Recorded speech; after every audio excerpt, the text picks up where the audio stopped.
There's more mischief, mayhem, and nefarious goings-on in the city of brotherly love than Billy Penn could have ever imagined.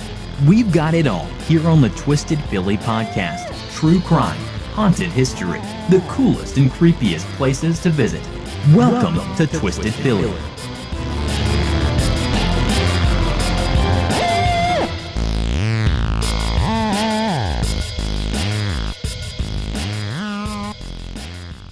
Hey Twisters, what up? This is Dina Marie, the host of the Twisted Philly podcast. Yeah, I did actually just use my name. I don't know, I guess after 6 months it's probably safe. A modicum of anonymity is something I've been trying to maintain, but if you interact with me on social media, you at least know my first name, so I figured you guys have earned me using it. I hope everyone has recovered from the last episode, Heidnick's House of Horrors.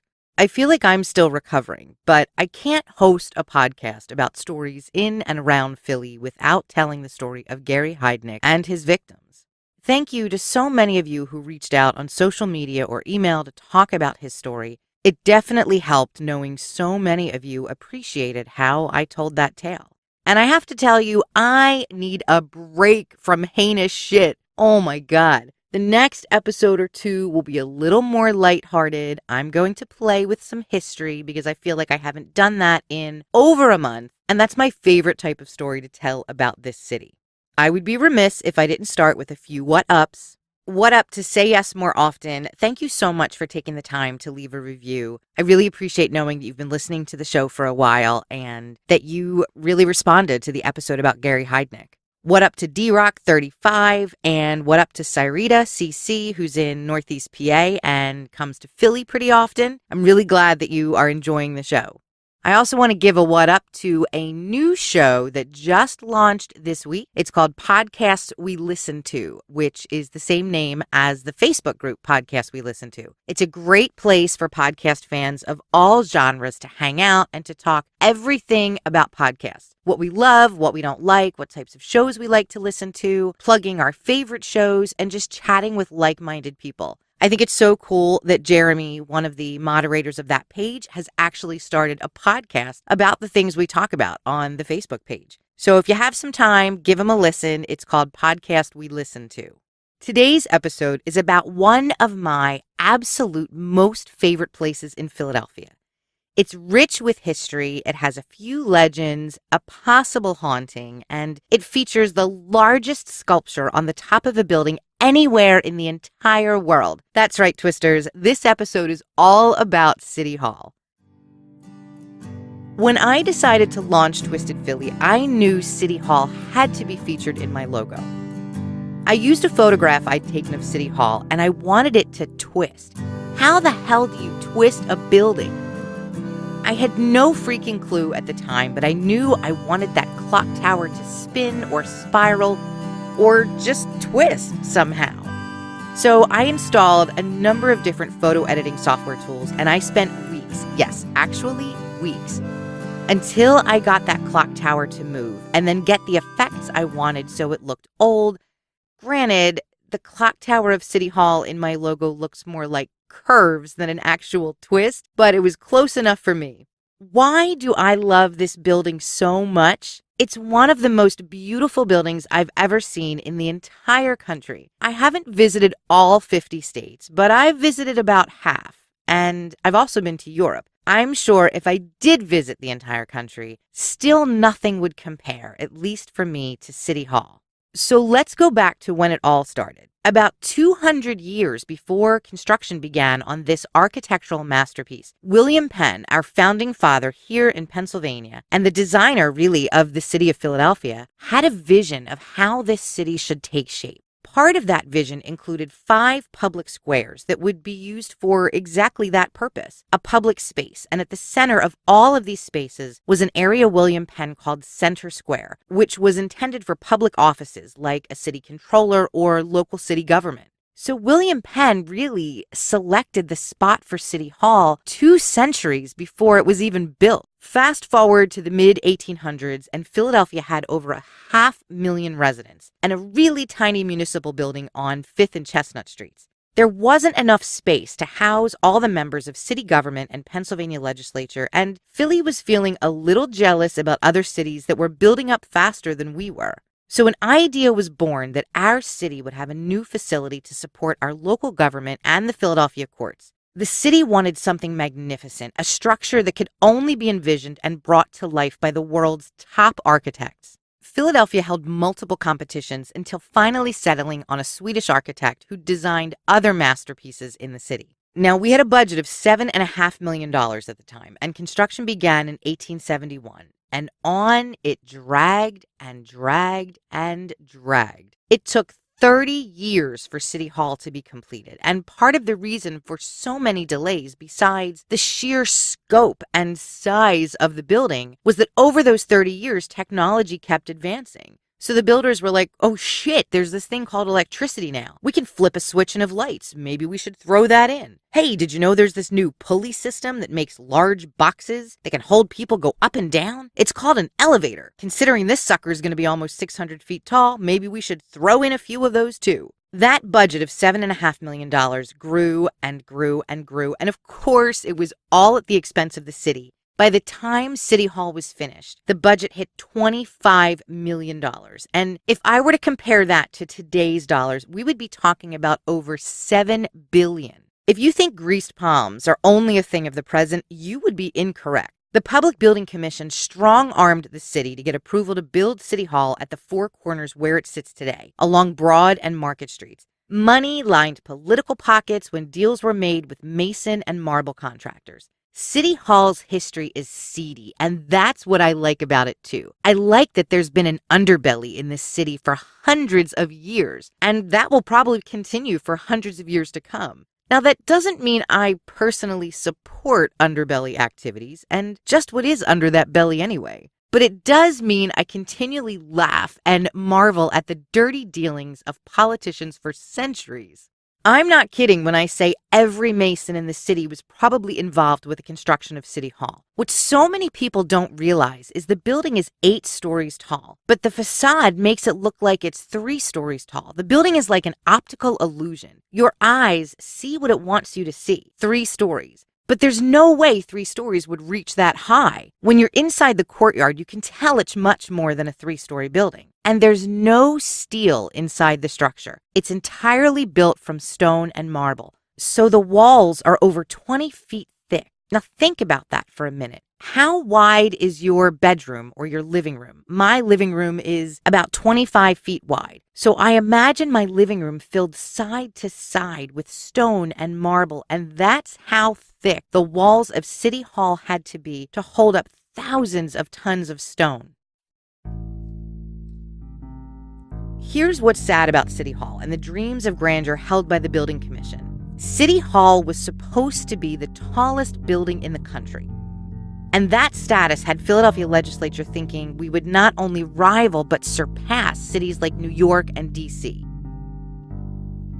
It was never heralded as the tallest structure in the world because there was this little event known as the World's Fair of 1889. And with it came an interesting iron structure called La Tour Eiffel, or the Eiffel Tower. And that world wonder was erected in just 2 years. Never did City Hall receive the distinction of being the tallest building in the U.S. The Washington Monument, which took over 40 years to build, was finally opened to the public in 1888. Sorry, Philly, they beat your ass to it. The Washington Monument stands about 555.5 feet, and Little City Hall comes up a bit short at almost 549 feet. Yeah, 6 inches make one hell of a difference, don't they, folks? But City Hall was the tallest inhabited structure in the U.S. when it finally opened. The other butthurt our building commission experienced was the architectural style of City Hall. It was designed in the style of the French Second Empire, and that's what I love about it. It is obscenely ornate and ostentatious, and I guess obscene is the right word, because once it was finished, the architectural style had completely gone out of style. I mean, maybe not with me, but with Philadelphians of the time, and it was ridiculed by other cities. While Philadelphia should have been celebrating in 1901 when this monstrosity, as some called it, was finally finished, instead they were pissed, and they were more than a little embarrassed. These feelings lingered because in 1950, the city of Philadelphia actually looked into demolishing City Hall. That's a fact I never knew. Yeah, I know a shitload about this building, but of course I dug deeper to find nuggets which I may not be familiar with, and that was one of them. If you've ever driven around Philly, especially around City Hall, you know it's a bitch to get around that building. The location of City Hall does not make it easy to navigate the very center of our city. And you know what? I'm okay with that because I would pay any price to claim this building as ours. Again, it came down to money. The cost to tear down City Hall would have been about the same as what it costs to stand it up. And God bless the American Institute of Architects who put up a big fight over the idea of demolishing one of the most important 150 buildings in the entire United States. On top of that, we got City Hall on the historic register. And so over the last 50 or 60 years, there have been frequent projects and initiatives to restore and refurbish sections of the building in need of repair. If this city ever tried to tear down City Hall, I would chain myself to one of the 250 statues around that building, and they would have to pry my body off the marble. Oh, did I mention we've got like 250 statues there? Yeah, that's one of the other remarkable features about City Hall, the statuary. Some are freestanding and some are done in relief either within or outside the facade of the building. Almost every statue in or on City Hall was created by one sculptor, a man named Alexander Milne Calder. Calder was born in Scotland and his father was a tombstone carver. So while not a sculptor per se, young Alexander was always around talented men carving beauty out of stone. He spent some time in London and worked on the Albert Memorial before moving to the United States and settling in Philadelphia. Calder is buried at Laurel Hill Cemetery on the edge of Philly, and I wonder who carved his headstone. It would be creepy to think he created it himself before he died, which he didn't, but I still think that's creepy. What I think is the most important of all Calder statues at City Hall is the 37-foot statue of Billy Penn that stands on top of the tower and gets us those extra 37 feet in height. Yeah, again, it's all about size. Now, Billy Penn didn't always stand atop the clock tower, and he didn't stand at all when Calder first started his design. It took years just to create the molds. Once the molds were done, the city was like, well, shit, we don't have a metal foundry big enough to cast the damn pieces. So a new metalworks company was built just to manage creating this massive statue, and that was the Tacony Iron and Metal Works. It took 2 years to finish casting 14 different pieces of William Penn. And I should stop here for a minute because I realize when I talk about William Penn, I talk about him like everyone listening knows exactly who he is. It was so funny. A couple weeks ago, one listener, and I mean this with love when I say it was funny, one listener thought I was Billy Penn, and I fucking loved that. But alas, no, I am not the founder of our great state. William Penn is the founder of Pennsylvania, and you can even visit his homestead, Pennsbury Manor, outside of the city. My daughter's class went there when she was in 4th grade, so of course I had to be the chaperone, but I was a shitty chaperone because I had more questions for the guides than the kids and the teachers did, so I was kind of a pain in everybody's ass. And then I bought all the little girls in my kids' group souvenirs from the gift shop, which I found out later was highly frowned upon. So William Penn sat in pieces. Once the statue was put together, it stood on the ground.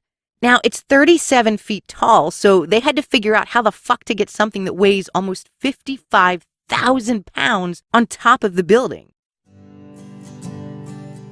There's a picture of the statue standing in the courtyard in the center of City Hall, and the workmen around the statue in this picture look like Lilliputians from Gulliver's Travels. And that's what I think about when I'm in Philadelphia and I look up and see William Penn atop City Hall, pointing to the northeast section of the city, where supposedly he's pointing towards Penn Treaty Park, where legend has it William Penn signed a treaty with the Lenape Indians. I think about being a little girl and seeing that building for the first time. I probably saw it long before I actually remembered seeing it and thinking it was the most beautiful and magical building I'd ever seen, and there was a giant standing on top of it. That's the mind of a 5-year-old, thinking the statue is a giant like Gulliver compared to the people on the ground. And that feeling never left me. Every morning when I drive into the city and I hit the parkway and City Hall comes into view, no matter what else is going on in my life, even if only for a few seconds, I am captured in those memories. The detail and history that Calder captured in his sculpture is remarkable. Penn carries the Penn Charter from King Charles II in his left hand, and I think about that and my mind is blown. Maybe I should have been a history professor. It's actually something I thought about, but I probably say fuck too much.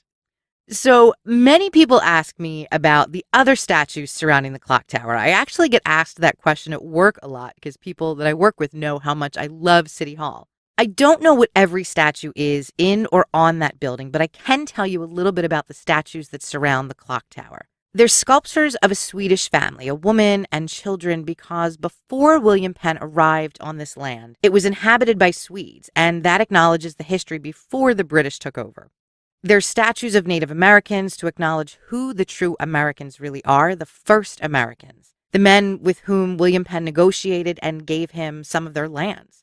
And of course, the eagles that surround the clock tower. And all of this, to me, is like the dancing bear sculptures at the Children's Zoo in Central Park, because I can't look at or talk about that building and the artistry and the craftsmanship without feeling like I'm a little kid again. And I love looking at old photographs of City Hall when it was under construction.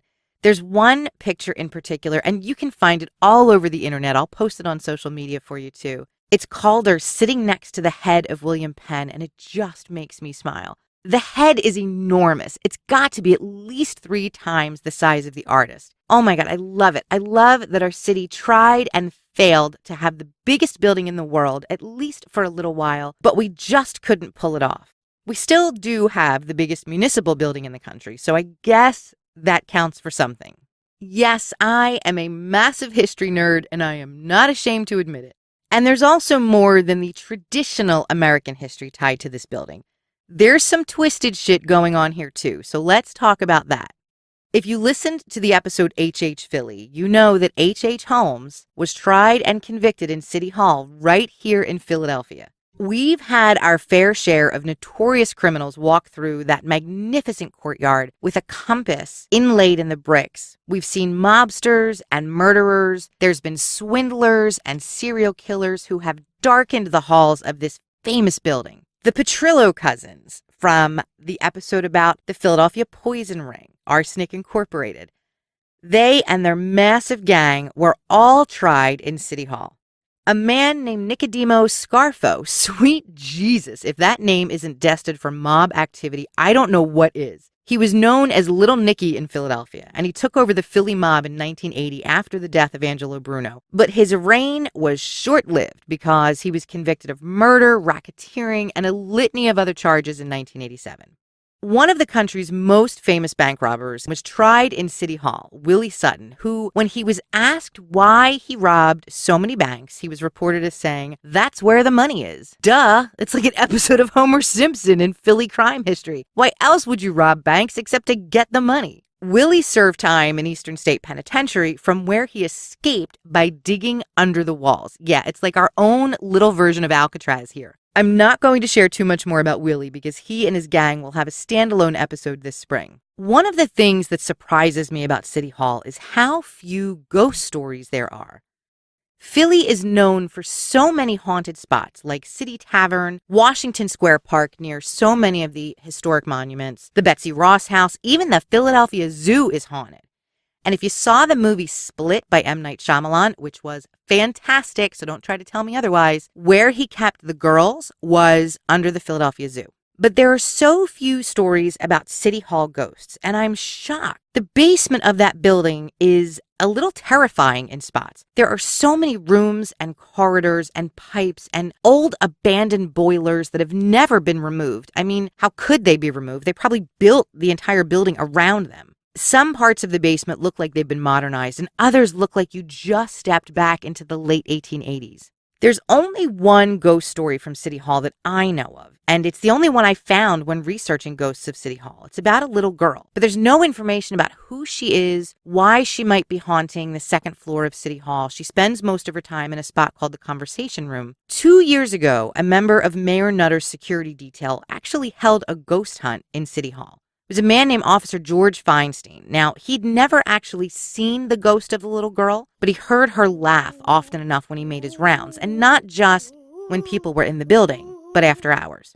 2 years ago, actually almost exactly 2 years ago, on March 21st, the mayor approved opening City Hall overnight for Officer Feinstein, 2 other police officers, and a member of an organization called Old City Paranormal. They're a ghost hunter group in Philadelphia. Supposedly, there was a reporter from the Philly Daily News there, but I cannot find anything about this investigation. Nothing on Philly.com, where all the Inquirer and Daily News articles live now. Nothing in their archives. Nothing on Old City Paranormal's website other than a few pictures, and none of those pictures seem to prove City Hall's second floor is haunted. I even reached out to Old City Paranormal on social media. Haven't heard anything back yet, but if I do, I'll let you guys know. I did, however, find some other really interesting and odd shit while I was searching for more details about the little girl who haunts City Hall, like an article about 5 ways to feel a spirit and a list of the best metaphysical shops in Philly, which I will be visiting soon because I think spots like that are so cool and so charming. I also found more paranormal investigative associations in Philadelphia and Pennsylvania than I ever imagined. Hello, can you say rabbit hole? Oh, I know you can. What we lack for ghosts in City Hall, we make up for in curses, as in the curse of William Penn. City Hall was the tallest building in Pennsylvania for quite a long time. And in the 70s and early 80s, Philly sports teams were on fire. Now, by Philly sports teams, I mean the Flyers and the Phillies. I don't watch the Eagles. I don't follow the Eagles. I don't like the Eagles. I do like football. I just don't like the Eagles. And in my house, what we watched mostly and the live games we went to mostly were Flyers and Phillies. And then in March 1987, one Liberty Place was erected, and that was taller than William Penn. Up to that point, it wasn't like a law. It was sort of a handshake deal that no buildings in Philly would ever be taller than the top of William Penn's hat. But when you look at major cities like New York, obviously, Chicago, D.C., Los Angeles, if Philly wanted to compete for real estate in the sky and really be considered a major metropolitan city, we had to start taking our buildings up above 550 feet. I remember when Liberty One went up, and I remember being pissed. I remember hating that building because it was taller than William Penn. I didn't want anything to be bigger than the giant man in the sky. But then our sports teams really started suffering after that building went up until 2008. And the cool thing that happened in 2008 was the Comcast Center had just been erected, and it became the tallest building in Philadelphia. They came up with this idea that they would place a tiny little statue. I think David Cole was one that did it. Put it up at the very top of the new biggest building, the Comcast Center, that suddenly all our problems would be over. And everybody laughed at it. I believe I ridiculed it for quite some time here at WIP. And then they won a championship. This little statue of Billy Penn raised up there in June of 2007. And of course, the next year, in the fall of 2008, the Phillies win the World Series.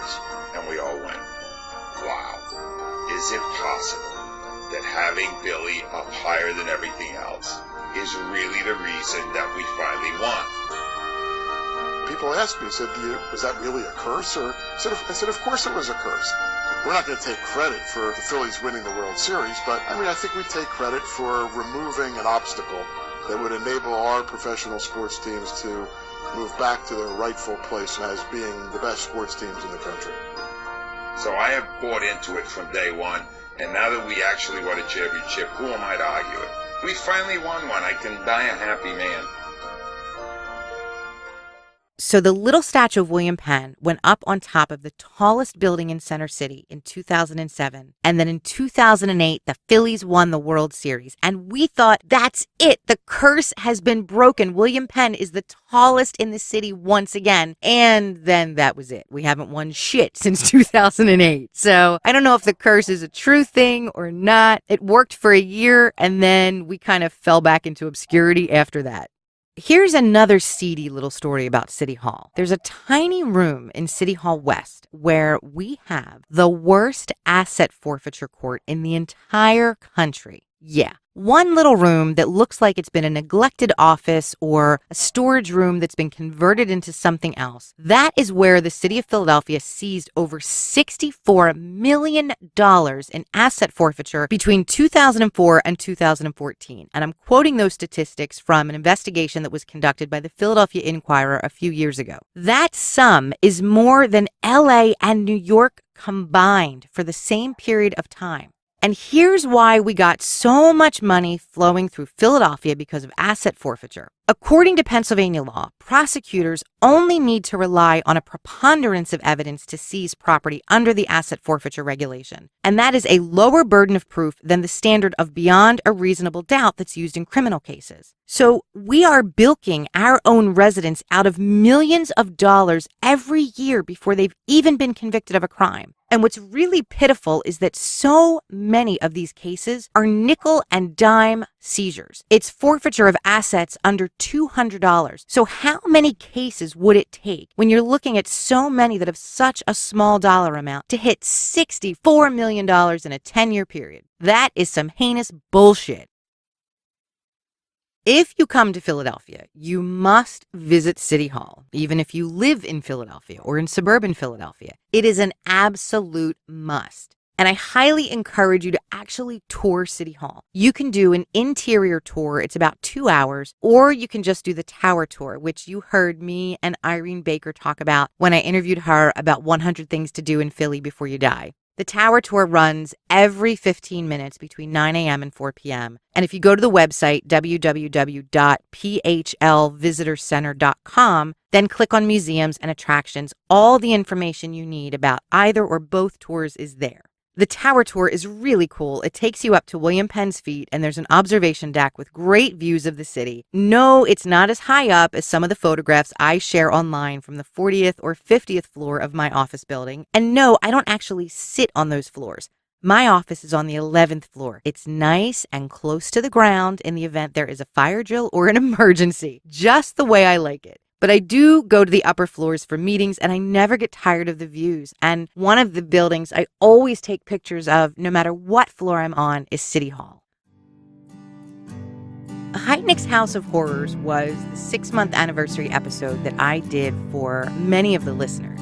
This City Hall episode is sort of the one I did for myself, and I appreciate you letting me be self-indulgent. So this wraps up our episode about City Hall. Lots of history, not too many twisted tales. But like I said, I needed a break from the nefarious shit. I needed a little bit of history to clear my head and scrape away the residue of Gary Heitnick. Before I go, I want to do a little plug for Crime Con, the true crime convention this summer in Indianapolis, Indiana in June. If you're going and you haven't purchased your tickets yet, I have a discount code for you. If you go to their website and enter the code TWISTED20 when you register, you'll save 20% off your registration fees. I know there's also some folks who are going without tickets, and that's sort of cool too, because myself and a number of other podcasters are going to be hosting meetups in and around the city, not too far from the convention. So it's a great opportunity for you to connect with other like-minded true crime fans, even if you're not actually in the convention. As always, I want to thank you for listening. I also want to thank you for all the messages and posts and emails and tweets. I love talking with so many of you. It's so much fun for me to connect with people who are listening to the show and get to know you a little bit. Speaking of getting to know one another, I've launched some exclusive content on Patreon. There are 2 episodes a month, could be more sometimes, but always a minimum of 2. And it's really just me shooting the shit with you about the show, about what I'm doing between episodes, how I get story ideas, how I put the show together. If you want to check that out, just go to Patreon, patreon.com, and search on Twisted Philly. That's it from me for today. Ciao for now, Twisters.